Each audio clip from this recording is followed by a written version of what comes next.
ഞാൻ ഇന്നിവിടെ വന്നത് പുതിയകാവ് മാവേലിക്കരയുള്ള ദീപം ലോ അക്കാഡമിയുടെ LLB എൻട്രൻസ് സ്റ്റുഡൻസിന് ആവശ്യമായിട്ടുള്ള കുറച്ച് ക്വസ്റ്റ്യൻസുമായിട്ടാണ്. നമുക്ക് നേരെ എങ്ങോട്ട് കിടക്കാം? ക്വസ്റ്റ്യനിലേക്ക് കിടക്കാം. നമ്മൾ ആസ്ട്രോണമിയെക്കുറിച്ച് പറയുകയാണ്. ആസ്ട്രോണമി എന്ന് പറഞ്ഞാൽ എന്താണ്? ജ്യോതിശാസ്ത്രം. ആസ്ട്രോണമിയുടെ മലയാളം എന്താണ്? ജ്യോതിശാസ്ത്രം. അപ്പം ജ്യോതിശാസ്ത്രത്തിൻ്റെ പിതാവ് ആരാണെന്ന് അറിയാമോ? ജ്യോതിശാസ്ത്രത്തിൻ്റെ പിതാവ് ആരാണ്? കോപ്പർനിക്കസ് ആണ്. ആരാണ്? കോപ്പർനിക്കസ് ആണ്. Father of astronomy. Answer Copernicus. ഒരു ആസ്ട്രോണമി എന്ന് പറഞ്ഞാൽ എന്താണ്? ആകാശഗോളങ്ങളെക്കുറിച്ചുള്ള പഠനം. ജ്യോതിശാസ്ത്രം എന്ന് പറഞ്ഞാൽ ആകാശഗോളങ്ങളെക്കുറിച്ചുള്ള പഠനമാണ് ജ്യോതിശാസ്ത്രം.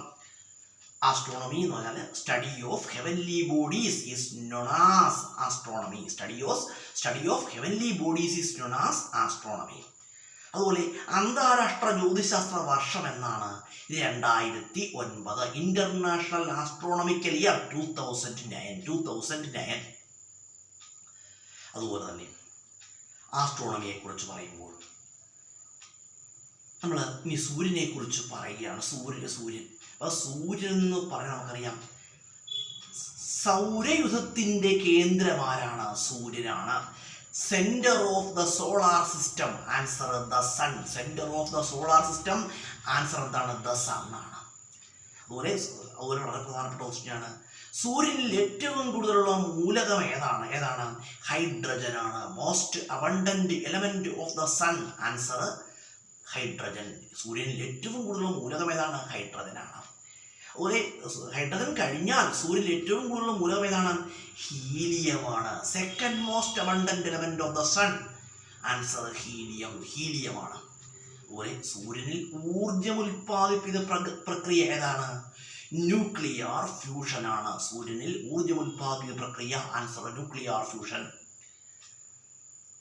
സൂര്യനിൽ ഊർജം ഉൽപ്പാദിപ്പിക്കുന്ന പ്രക്രിയ എന്താണ്? ന്യൂക്ലിയർ ഫ്യൂഷൻ ആണ്. അപ്പം എന്താണ് ന്യൂക്ലിയർ ഫ്യൂഷൻ? ഹൈഡ്രജൻ ഹീലിയമാകുന്ന പ്രക്രിയയാണെന്ത്? Nuclear fusion. The process of conversion of hydrogen to helium. Answer nuclear fusion. അതുപോലെ തന്നെ പറയുകയാണെങ്കിൽ സൂര്യനിലേക്കുള്ള ദൂരം അളക്കുന്ന ഏകകം ഏതാണ്? പ്രകാശവർഷം അല്ലെങ്കിൽ ലൈറ്റ് ഇയർ ആണ്.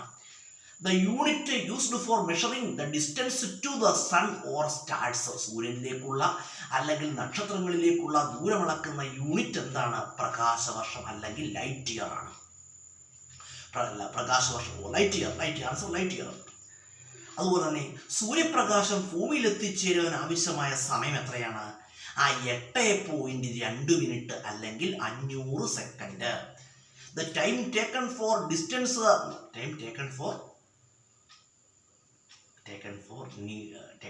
the sunlight reach in earth. സൂര്യപ്രകാശം ഭൂമിയിൽ എത്തിച്ചേരാൻ ആവശ്യമായ സമയം എത്രയാണ്?